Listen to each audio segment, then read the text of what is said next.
toured Greenwood for a while now. Does this look like one of the worst tornadoes for western Arkansas?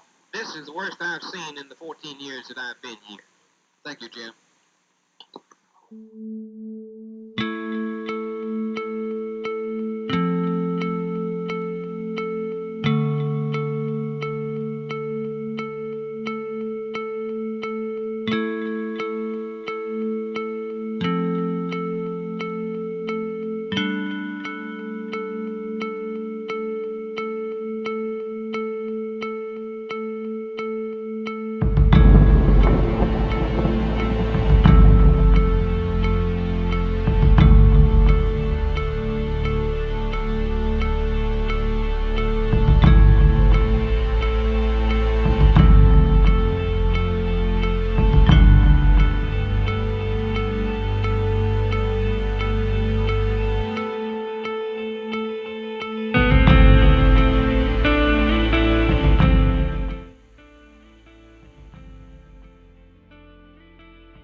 The morning of the tornado, it was very foreboding. You felt something, even from the very first, it was just a kind of close feeling. Yes. And I had this lilac bush that had never bloomed before. Right. And it was in full bloom, and I went out that morning and picked a big bouquet of lilacs before I went to school, and had them in the middle of my table. And when I would get to thinking about the house that blew away, I'd think about those lilacs, I was in college at the University of Arkansas when it hit, and actually that was a Friday, so as everyone knows, Yes.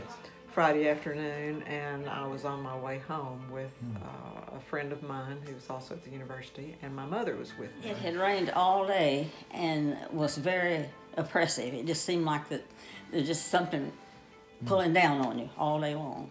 I don't know how to explain it, but it was different Right. than a regular day. Just a terrible, terrible roaring. Something you don't get over, But one thing I wanted to tell you about a little boy that was in that shop. Early in the morning, I had a lot of kid traffic, and he was just a fun boy. Joe Duncan was his name, about 9-year-old. And he was trying to get in the chair ahead of everybody, and I said, "No, Joe, you gotta wait." Right. And finally, it come his turn. That evening, he was dead. So that was a sad deal there. Had him one cut his hair, and he found his head in one place, his body in another. But It was cloudy, but I had no idea that there were no warnings or anything. Nothing. No. I stood in my back doorway and watched just like a big cloud, dense cloud that you could see into. Right. I did not see anything flying, but I knew something bad was happening. One of my assistants in the office came to me and said, "Doctor, you might ought to look outside. It's really getting dark out there." Yes. And I'm getting a little nervous. And I told her, "Miss Griffin, don't worry about it. Everything will be all right." Sure. And she said, "Well, I don't know about that. You need to look outside." We were looking out, and it looked strange. It was overcast, and then it became a green color out there. Well, I walked out the back door of the building, and it was extremely still, and everything just looked green. I mean, it was something I had never experienced before. And I told the ladies in the office that we all probably needed to get in the hallway because it sure looked like it was going to storm. And about 3, I was a walker, and so they let the walkers go before they let the bus riders go. Yes. Right. And there were some boys who skipped school was in the room across the hall, empty room, and they saw, I don't know what they saw, but they ran and got Mr. Palmer. He looked and then he started going up tall, we getting people. And the wind immediately began to blow. And it was of a force that I had never seen before. And I got right there in front of that old rock building, which was the band room, the corner of it, and it was raining so hard you couldn't hardly see. Again, one of the girls in the office said, "Oh my goodness," said, "we've got 2 small children up in the waiting room." I immediately run to the waiting room. I told them that we needed to get back in the hallway, but before we could move to the hallway, the window lights blew off. It sounded like it was hailing outside. Something getting the building. Right. And I said, I believe it's hailing. We're standing up, and this guy walked over there. His name was Dave Self. Dave's been dead for years. He said, Fred, you and Earl better get away from that window. It may go out. And he had much more said that. We moved back and that window blew out. Oh, my goodness. And we hit the floor. Well, my mother and I, we got under the folding tables, I knew to do that, so. So I just grabbed them and we backed up to the wall and I held them, and all at once the little boy ran toward the door. He was frightened and of course I was frightened too. The door blew off its hinges and I ran and grabbed him just in time to keep the door from hitting him. And again, we backed up to the wall, and the wall was a 2-brick thickness type wall. It was a very thick wall. But I could feel the movement of that wall. It actually moved. So I hopped in the car with my mom, but she said, it's a bad storm. Why don't you go in there and get your sister? Go ahead and tell her to come on. So anyway, I got out and started to run into the junior high, and a stop sign blew by my head on the way in there. So It was a sound I had never heard before. And then the wind's blowing so hard, just to me, just straight. There was a row of old holly bushes. I'm talking the sticky kind with those real sticky leaves. Didn't bother me. I was looking for something to hold on to because I really felt like I was being. So I grabbed this bush, and truly, my feet come up off the ground. And you could hear the tin just ripping, and there was bound to have been more than one tornado because it got real calm and then it started again. And I had the feeling I was on a merry mix-up, just going around. That was just the feeling that I had. What was like a nightmare was the screaming of the kids. Brother, he was at school. All 3 of our kids was at school. Mine was and theirs were. And the youngest boy, for some reason or another, they let him out of school when this all happened. And he got out, and of course he was blowing away. And he got a hold of a car door and held on. And this ring up here in the top of his head, he had that much left out of the hole of his head. And he held on to that car door. You came out. We all got in the car. Didn't drive hardly any at all till we saw huge oak trees turn totally up out of the ground with the roots up in the air and all kinds of devastation. Well, that's after I got turned around and headed toward home. Column Funeral Home and all that, I knew that in my mind I thought we were doomed. I thought that that would crumble on us, but there was no place else to go in a short time. And so we just stood there and I prayed, Lord, not necessarily that you deliver me from this, but that all is well with our souls. Right. And immediately, though, the wind stopped. And then afterwards, I went outside, and it was dead silence. Finally, it quit raining again a little more, so I got to get home. So now I just want to get out in the street. There's no cars, and I start kind of running home. And the very first thing I noticed was all these highline wires.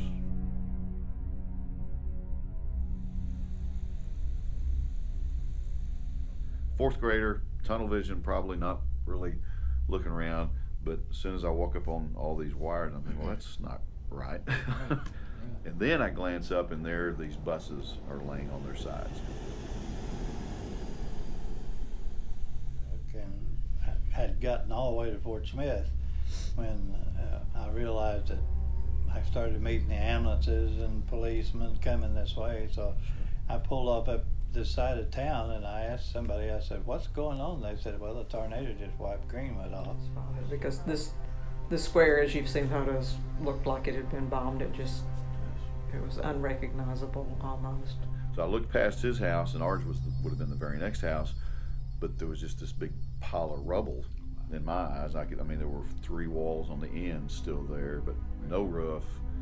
Everything else that was there was just piled on top of each other. And I remember looking back, and he was already gone. I said, where's our house? And someone told me that they thought Mama and the boys had gone over to my grandmother's. So they got the boys and put them back up kind of next to the house part, I guess. Mm-hmm. And then my granddad was standing by the door. And Mama and Kitty Carter got caught somehow outside. Wow. Kitty Carter was my grandmother. That's what we called her. Okay. And so they just were hurt really bad, both of them, because everything came in on them. Kitty Carter was found out in the clearing, wrapped up in sheet iron. Yeah. And then my mother was just out kind of in the open because she had started back to help her. Right. My granddad, a beam came down and hit him, killed him. My dad was right here in this office, along with my aunt. Right. Yes, and they were neither one hurt. He told me that once it stopped and subsided, it was so still and so quiet, he thought they were the only ones left alive. But then he managed to crawl out the front of the building, and people just started emerging and crawling out of the buildings onto the street. Directly it was over, it got real quiet. And his wife said, Fred, said, there's your car up on Ed Hall's truck, mayor's truck. And I said, yeah, it's sitting right up on it, just like somebody took a loader and loaded. Right. And I said, well, I gotta go. I'm gonna go and check on my family. So I tried to get through the door and I couldn't, so there's no glass in that plate glass all the way across, so I jumped through that. This next door was supposed to have been my barber shop, and around over there was a pile of skating rink. It blew most of it in on that. And I had 2 chair shop, and you couldn't see nothing in there. It just rock, concrete block. That's what I remember when I as a 4th grader, we heard Daddy was telling us our cars down on top of the mayor's truck, and that's all I was concerned about. We're in trouble. Forget the fact that we don't have a house anymore. Right. We are all going to jail because our car is on top of the mayor's truck. If you had seen the aftermath, if you'd seen what this square looked like, you would not believe that many people could survive. But as you've probably heard, there's story after story that if I'd been where I normally would have been, then I wouldn't have made it.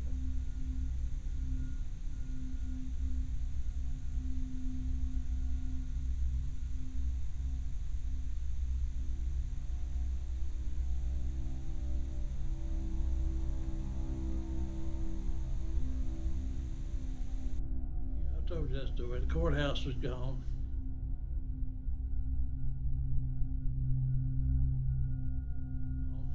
We had a bunch of deer in the square, and they were gone.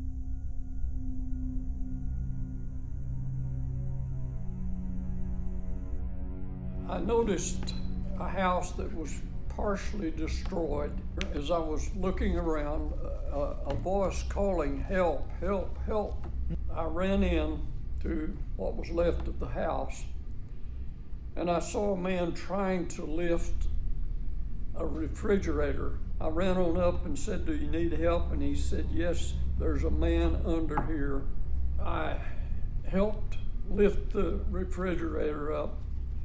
It was Mr. Nave, who later died in the hospital from injuries he had received. The Greenwood Business District, looking at an area that was the Greenwood County Square in downtown Greenwood, an area where a small zoo with deer were located, and also where trees and park benches were located, and this is how it appears now, as opposed to earlier today and in the past. People were, individuals were taking people to the hospital. Yeah, right. Because, there weren't enough ambulances. I know. My brother lived at Rye Hill, and he ran. Yes. When he got the word, he ran from his house all the way to my house. Wow. Because he couldn't get any closer. There was no way to go. Right. And he ran all the way to find me. And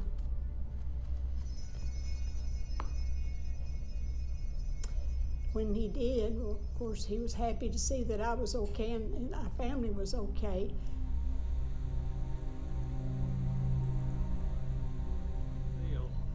Got down there where I could see the house, what you seen there in that picture. Right. My wife was standing there in the window. She seen me and she started waving. Right. I got there and we had a little reunion. The kids wasn't there, but they started coming in one at a time. I seen everybody was okay. I went in, I found another teacher, and I said, I'm looking for my children. Do you know where they might be? Are they still at the school? Goodness, she said, I think that I saw Betty Wilkinson picking her children up, and I believe she picked your children up.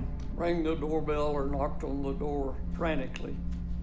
And Miss Wilkinson came to the door along with her children and my children. They all came to the door and stuck their heads out, and I saw that my two children were safe. And I said to Betty, thank you. I will be your friend for life because I feel like you've saved my children's lives. So when we got to our home, we actually found that ours was not in bad shape. We had concrete blocks through the ceiling and 2x4s through the front door, and our concern immediately was to get back to this office because my father had left things, and this office was just gutted. Right. So we wanted to get our records and get things that we could salvage as quickly as we could. Came back down, and by then the National Guard had set up all around the square, protecting. And we even had to prove who we were to get into our office to get what we needed to get. My house was 6 months old. Is that right? Yes, and it was completely demolished.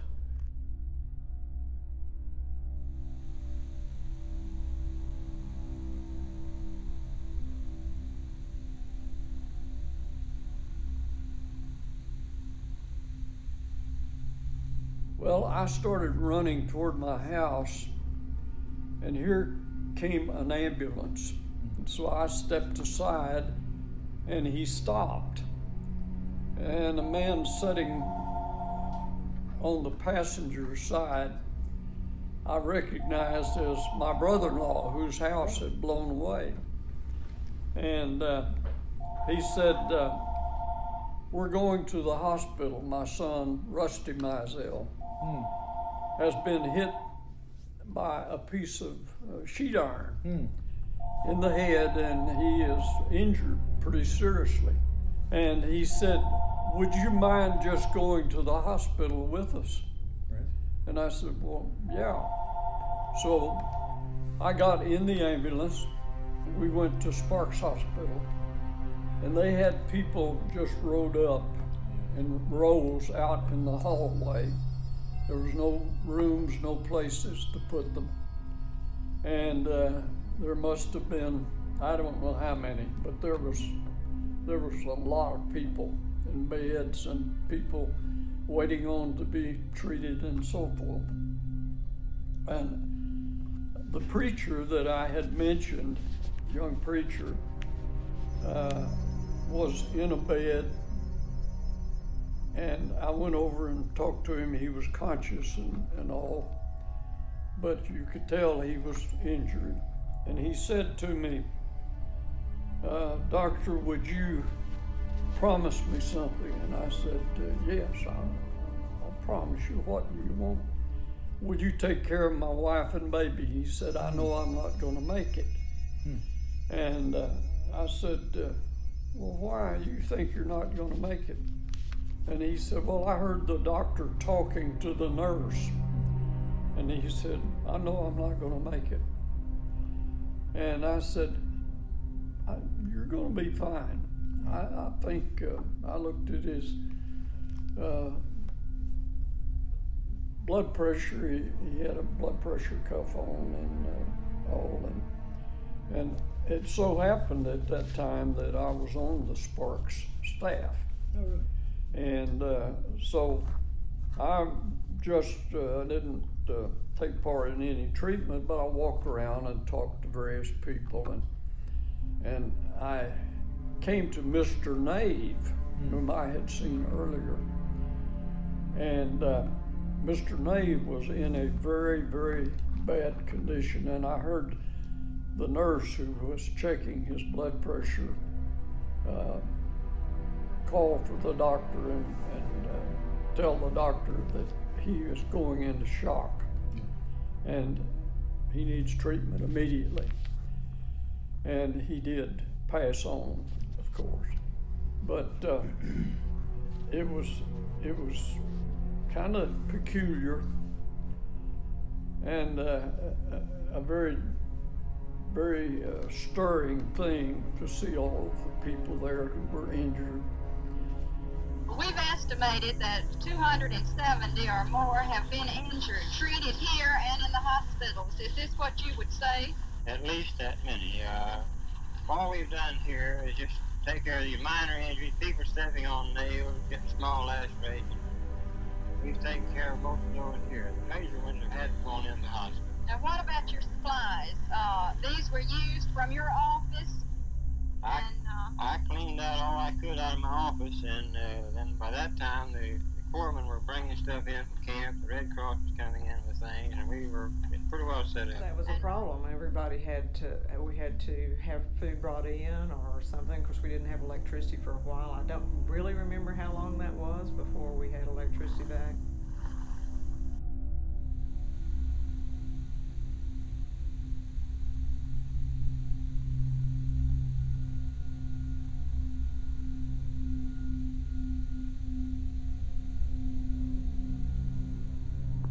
So all of the rocks and foundation rocks and such came in on the boys. Yes.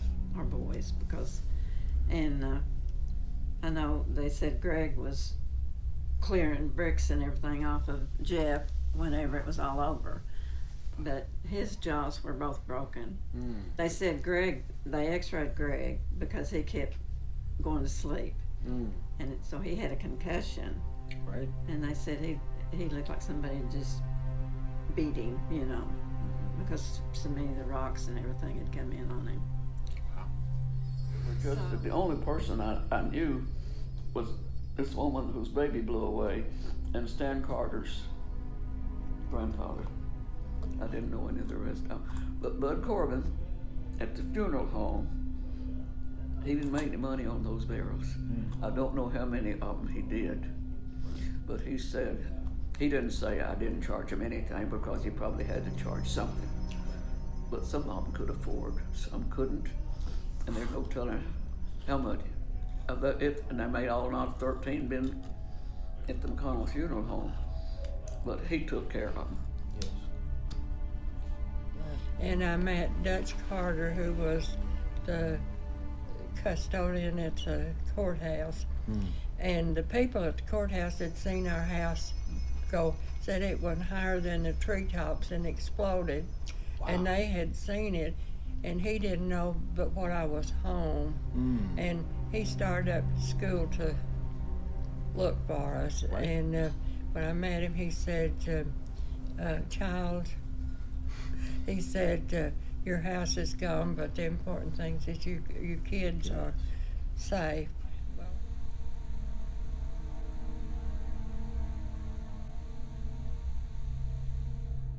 The courthouse had the most lasting effect on the town altogether.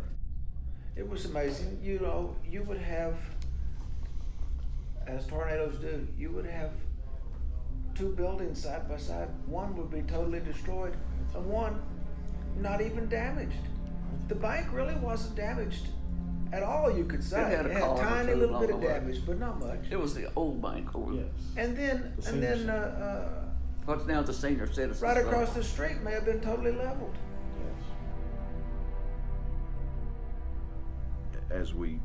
As days went by and their pictures show, every family came in and helped us pick through, try to salvage whatever we could.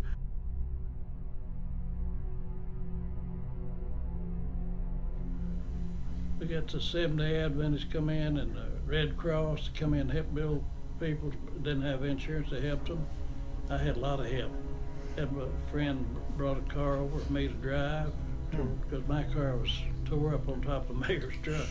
But they had a lot of people coming in to Greenwood from other places, construction workers, and clearing the debris and stuff out. It was really a godsend that they come in and help the people. Certainly a lot of destruction, and it's hard to comprehend just the extent of it unless you are here on the spot and can see it. I believe it's the most destructive tornado that I have ever witnessed. During the everybody went around with their head turned like this, looking up. Yes. Because the storms just kept coming. Is that right? It kept No, raining. they just weren't going to be. They weren't going to be so taken aback this next time. That's right. Now that's what I remember. I myself looked a lot. Community reaction. How do you feel the community reacted to this terrible thing? The community in itself reacted better than anything that I've seen in a long time to any emergency situation. In addition to the community, the surrounding community, including Oklahoma, all the agencies of the government, the Red Cross was here on the spot, is here now and doing an excellent job with all of his services. I hate to mention any particular service because everyone has done an outstanding job. But the first reaction of the community was, let's see what we can do to help those who are injured. Let's bury the dead and let's clean up and rebuild. Groups, Mennonites or Amish from Kansas came down and did whatever anyone asked them to do. Sure. And they beat the Red Cross and the Salvation Army. They were on horse and buggy. They beat them. We're now looking at what was the Sebastian County Pre-Fair Exhibit Building, torn also almost completely away. They served, I don't know what they did for power. I guess they had generators, but they served everybody the meals for a long time at school. Oh, really? Cafeteria. Right. Tyson's was one company that sent a lot of stuff, and Swift Company, hams and things like that. We would, as a family, we would go up to the old rock gym, and that's where it was stationed, that the Mennonites and Seventh-day Adventists, just a lot of different people were coming. You'd be fed there. So if it'd been, the population presently, there would have been a whole lot more people that died. God was looking over Greenwood. 1/10 of the way through, we need much help in the future. But I say this, we've had a lot of help the last 5 or 6 days. We've done many $1,000s worth of work by volunteer workers, and we need much more to help us get back on our feet. What about? Well, I'd say we're about 1/10 of the way through. We need much help in the future. But I say this, we've had a lot of help the last 5 or 6 days. It's only 1 week ago today that a twisting, churning tornado grinded through Greenwood, Arkansas, killing 13 persons and injuring over 200, and almost leveling everything in its path. Close to 400 homes were partially or completely destroyed, along with 69 Greenwood business establishments. But this community of 2,003 people is bouncing back. Through the help of volunteers, too numerous to mention all, some of the debris, former homes, belongings, and businesses, has been cleaned up. There is still a mountain of work to be finished, though, before the area gets back to normal.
On the 19th of April in '68, many of our friends passed through that pearly gate when this cruel dark cloud came sweeping down, destroying everything in old Greenwood town. It hit the old courthouse and blew it down, and then moved over to the heart of town, destroying every building on the city square, and wrecking graveyards and folks sleeping there. Doomsday in Greenwood, the day the whole town went down. Over 400 homes and many people died the day the tornado came around. When the wind and rain finally died down, the good folks in Greenwood rallied around. They said the good Lord can give and he can sure take away. The Greenwood tornado proved it that day. It's been this way since time begins. Man builds these towns, but God destroys them again. But the good folks in Greenwood all gathered around, and with the good Lord's help, they rebuilt that town. Doomsday in Greenwood, the day the whole town went down. Over 400 homes and many people died the day the tornado came around. And I'll never forget that dreadful day when the Greenwood tornado took my friends away.